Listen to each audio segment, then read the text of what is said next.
Hello दोस्तों, हम आपका अपने YouTube चैनल एग्ज़ाम डेज पर स्वागत करते हैं। आशा करते हैं आप लोग स्वस्थ मस्त तंदुरुस्त होंगे। तो डेली की तरह सुबह 7 बजे इकोनॉमिक्स जीके यानी अर्थव्यवस्था जीके जो होता है हम लेकर आ जाते हैं। तो यह जो वीडियो कंटेंट है मोस्ट इम्पॉर्टेंट आपके एग्ज़ाम के लिए होता है। तो यहाँ पर हमारी जो चर्चा चल रही थी वह बैंकिंग सेक्टर की चल रही थी। किसकी? बैंक एवं जो है मुद्रा की, जो है बैंकिंग मुद्रा की चर्चा चल रही थी। और यह जो वीडियो है यह कंटिन्यू चलने वाला है। ठीक, तो चलिए देखते हैं आज का सेशन। फर्स्ट क्वेश्चन है, वह संगठन जो भारत में मुद्रास्फीति लक्ष्यीकरण करता है उसको आरबीआई कहते हैं, रिजर्व बैंक ऑफ इंडिया। ठीक है, जो मुद्रास्फीति का लक्ष्यीकरण करता है। वह अधिनियम जो भारत से बाहर रहने वाले व्यक्ति द्वारा प्रतिभूति के स्थानांतरण या निर्गम के लिए विनिमय प्रदान करता है, विदेशी मुद्रा प्रबंधन अधिनियम यानी कि फेमा। ठीक है, अगला क्वेश्चन है, भारत में प्रत्यक्ष विदेशी निवेश को नियंत्रित करता है तो आरबीआई।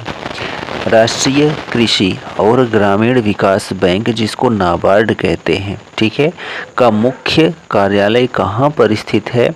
तो जो है मुंबई में स्थित है, जो नाबार्ड है इसका मुख्यालय। भारत में निर्यात आयात बैंक की स्थापना कब की गई थी? तो 1982 में जो है भारत में निर्यात आयात बैंक की स्थापना की गई थी। ग्रामीण बैंक के संस्थापक जो हैं कौन थे? मोहम्मद यूनुस जो हैं ग्रामीण बैंक के संस्थापक थे। विदेशी मुद्रा प्रबंधन अधिनियम लागू हुआ था कब? तो जून 2000 में विदेशी मुद्रा प्रबंधन अधिनियम लागू किया गया था। कब? जून 2000 में। 2017 में भारतीय महिला बैंक का विलयन जो है किया गया था। तो भारतीय स्टेट बैंक के साथ जो है 2017 में भारतीय महिला बैंक का विलयन किया गया था।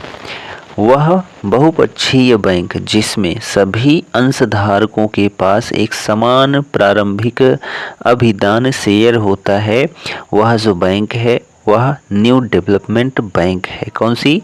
New development bank. ठीक, अगला प्रश्न, भारतीय बैंकिंग में आरटीजीएस और आईएफएससी का पूरा नाम या पूरा रूप जो है वह क्या है?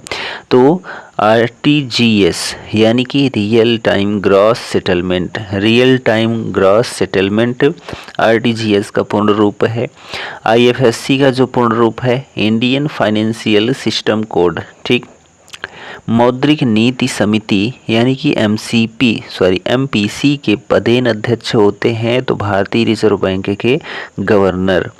बैंकों के राष्ट्रीयकरण का लक्ष्य जो है वह क्या है? तो जमा राशियों की मात्रा में विस्तार, ग्रामीण और प्राथमिकता वाले क्षेत्रों में प्रवेश, शाखाओं का असीम विस्तार। ठीक, गैर बैंकिंग वित्तीय कंपनियों द्वारा प्रदान की जाने वाली सफ़ेद लेबल एटीएम प्रकार की एटीएम सेवाओं में 100% प्रत्यक्ष विदेशी निवेश की अनुमति दी जाती है। ठीक है, एक कर बचत निवेश नहीं है तो सावधि जमा खाता यानी कि एफडी जो होता है एक कर बचत निवेश नहीं है। एक ऐसा कर जिसकी वसूली सिर्फ राज्य कर सकता है वह क्या होता है? तो भूमि राजस्व होता है। क्या होता है? भूमि राजस्व। ठीक, प्रधानमंत्री जन धन योजना के तहत खोले गए सभी बैंक खातों में 5,000 रुपये ओवरड्राफ्ट की सुविधा दी गई है। यह जो है वर्तमान में कितनी है? तो 10,000 है। कितनी है? तो 10,000। ठीक, चलिए अगला क्वेश्चन है, पहला भारतीय राज्य जिसके प्रत्येक परिवार में कम से कम एक सदस्य के पास बैंक खाता है वह जो है कौन सा राज्य है? तो केरल राज्य है। देश में मुद्रा की आपूर्ति को नियंत्रित करता है तो भारतीय रिजर्व बैंक। ठीक, रुपए का चिन्ह जो है तो भारतीय रुपया का, ये जो चिन्ह है ये भारतीय रुपया का चिन्ह है। ठीक, रुपए की तुलना में वह विदेशी मुद्रा जिसका मूल्य अधिकतम होता है उसको ब्रिटिश पाउंड कहते हैं। 50 रुपए के नोट पर हस्ताक्षर किसके होते हैं? तो रिजर्व बैंक ऑफ इंडिया के वित्त सचिव के हस्ताक्षर जो होते हैं 1 रुपए के नोट पर होते हैं, और उसके बाद जितनी नोटें होती हैं उन सभी पर रिजर्व बैंक के गवर्नर जो होते हैं उनके हस्ताक्षर होते हैं। ठीक, वर्तमान में शक्तिकांत दास जी हैं। पुरानी मुद्रा को समाप्त करके उसके स्थान पर नई मुद्रा जारी करने की कार्यवाही क्या कहलाती है? तो विमुद्रीकरण कहलाता है। वह समिति जो सार्वजनिक बैंकों के समेकन से संबंधित नहीं है उसको रंगराजन समिति कहते हैं। हस्तांतरण भुगतान के उदाहरण क्या हैं? तो बेरोजगारी भत्ता, सामाजिक सुरक्षा भुगतान, वृद्धावस्था पेंशन। ठीक, चलिए अगला क्वेश्चन। भारत सरकार के शिक्षा मंत्रालय द्वारा उच्च शिक्षा वित्तीय संस्था HEFA के गठन हेतु किस बैंक के साथ संयुक्त उपक्रम स्थापित किया है? तो केनरा बैंक ने। ठीक, भारतीय लघु उद्योग विकास बैंक यानी कि सिडबी का मुख्यालय स्थित है कहाँ पर? तो लखनऊ में स्थित है। वह कथन जो मुद्रा संकुचन के अर्थ की सही व्याख्या करता है वह मुद्रा का मूल्य बढ़ रहा है। ठीक, भारतीय रिजर्व बैंक की मौद्रिक नीति का एक साधन नहीं है, तो माल और सेवा कर जो होता है यह मौद्रिक नीति का साधन नहीं होता है। अगला प्रश्न, RBI द्वारा बैंकों पर जुलाई 2021 में नियमों के उल्लंघन के लिए जुर्माना लगाया गया था। कितनी बैंकों पर? तो 14 बैंकों पर। बैंकों में उपभोक्ता सेवाओं में सुधार का सुझाव देने के लिए गठन किया गया था तो गोईपोरिया समिति का।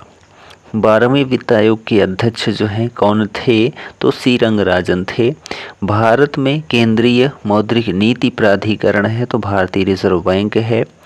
सार्वजनिक क्षेत्र का भारतीय बैंक जो इकोरेप, ठीक है, इकोरैप रिपोर्ट प्रकाशित करता है वह भारतीय स्टेट बैंक होता है। ठीक, भारतीय रिजर्व बैंक मौद्रिक नीति समिति का बाह्य सदस्य 2021 के नहीं है तो माइकल देवराता पात्रा। ठीक, बसेल मानक संबंधित है तो बैंकिंग सुधार से संबंधित है।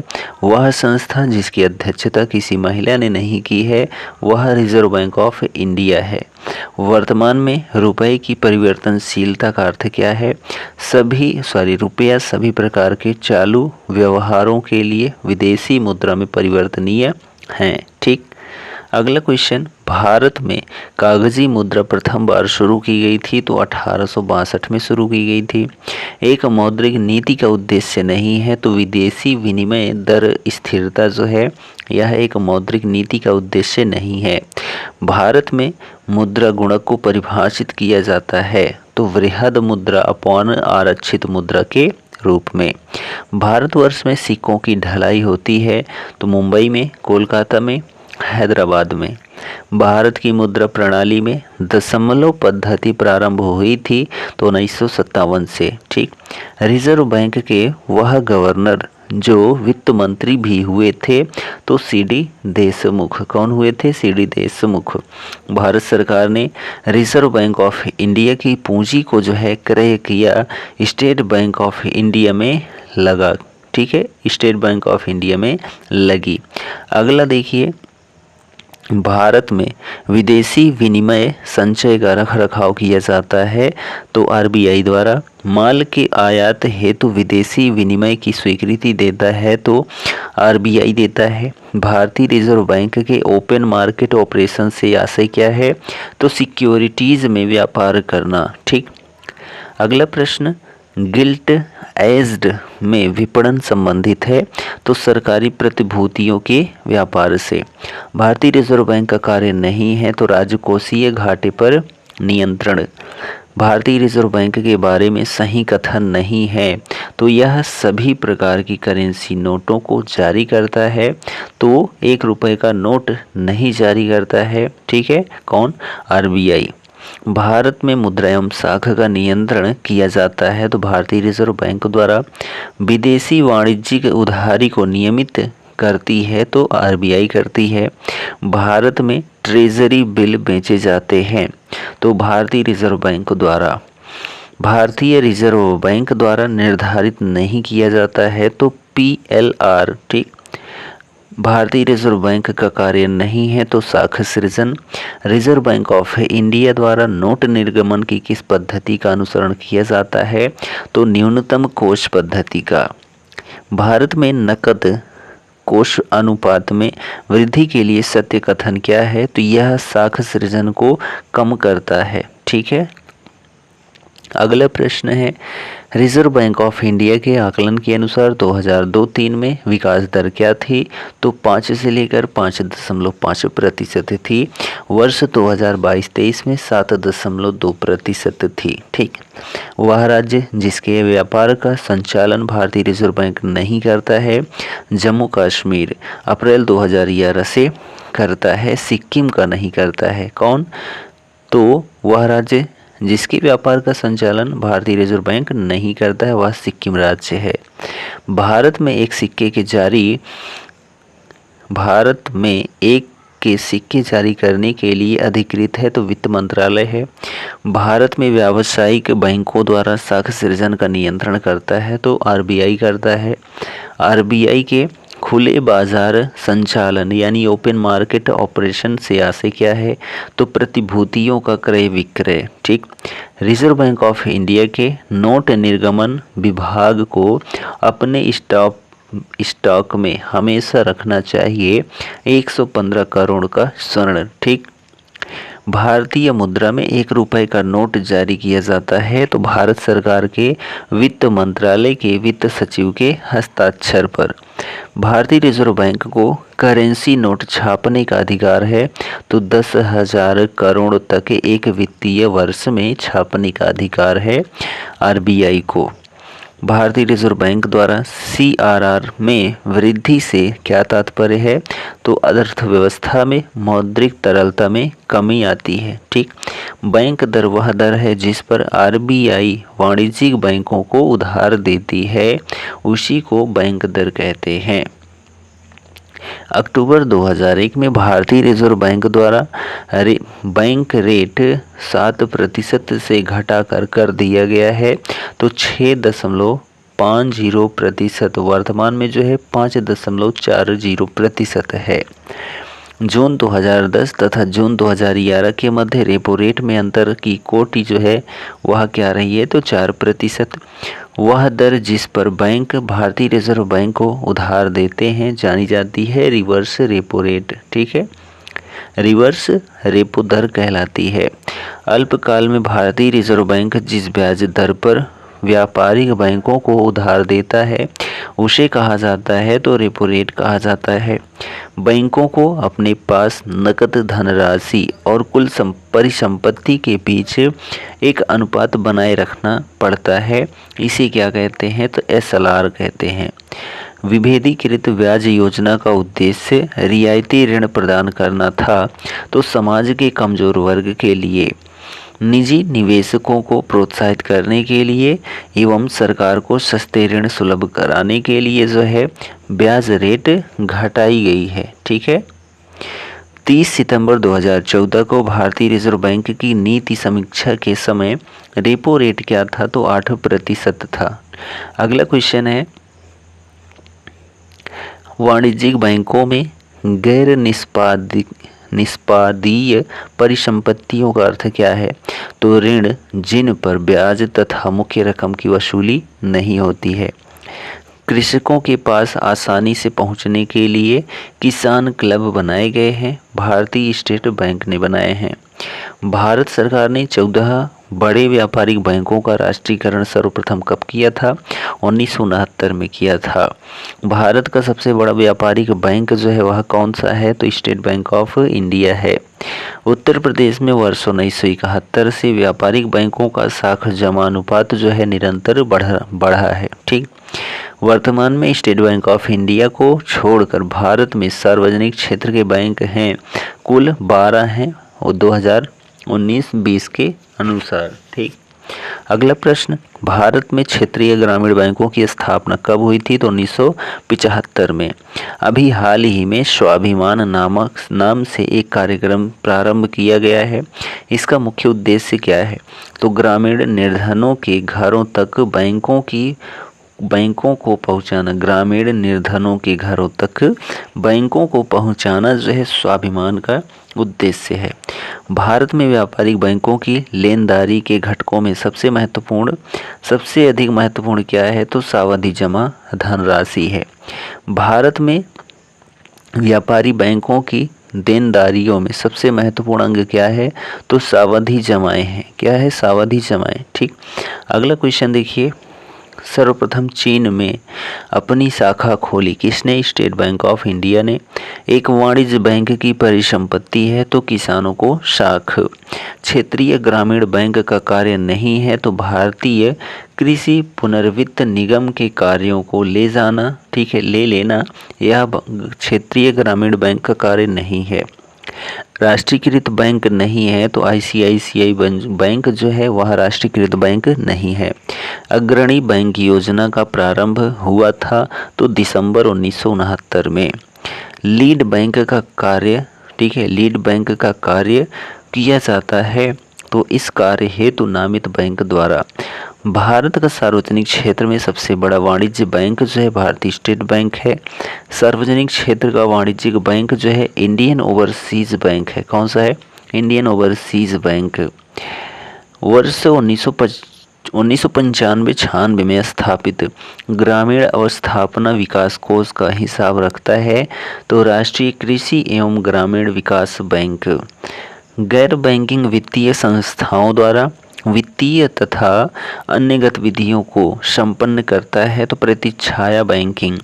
वित्तीय समावेशन का उद्देश्य नहीं है तो बैंकिंग अधोसंरचना को सिकोड़ना जो है वित्तीय समावेशन का उद्देश्य नहीं है। वित्तीय समावेशन की प्रक्रिया की सफलता में बाधक है तो निम्न आय, निरक्षरता एवं जो है बैंक शाखाओं का अभाव। पंजाब नेशनल बैंक में विलय होने वाला वाणिज्यिक बैंक कौन सा है? तो न्यू बैंक ऑफ इंडिया है। सार्वजनिक क्षेत्र में उपक्रमों में से एक जिसमें सरकार की 100% शेयर पूंजी है वह क्या होती है? BHEL, ठीक है, यानी कि बेल। भारतीय रिजर्व बैंक द्वारा बिमल जालान पैनल गठित किया गया था तो नए बैंकों को लाइसेंस देने हेतु आवेदन पत्रों के सूक्ष्म परीक्षण के लिए। ठीक। अगला क्वेश्चन देखिए, भारतीय रिजर्व बैंक ने सूक्ष्म वित्त के अध्ययन तथा उस पर सुझावों हेतु एक समिति का गठन किया था। इसके अध्यक्ष कौन थे? तो YH मालेगाम थे।